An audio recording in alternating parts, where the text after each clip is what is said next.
Chapter 12. How Olympic Games began.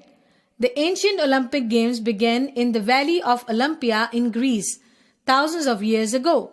We don't know for sure how, why, or when they first started.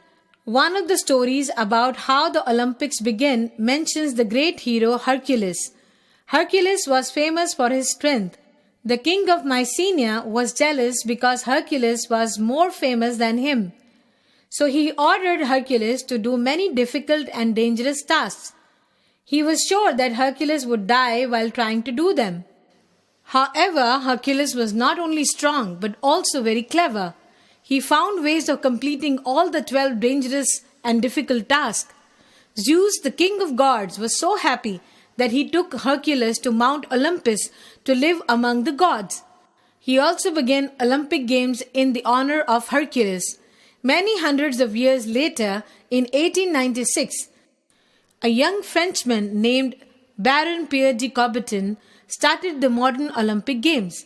He wanted people from all over the world to come together and compete in a friendly spirit. The Olympic Games are held every 4 years. The Olympic symbol with 5 rings stands for the unity of the 5 continents. At least one of the colors of the ring, blue, black, red, yellow, and green, appears in the flag of each country that takes part.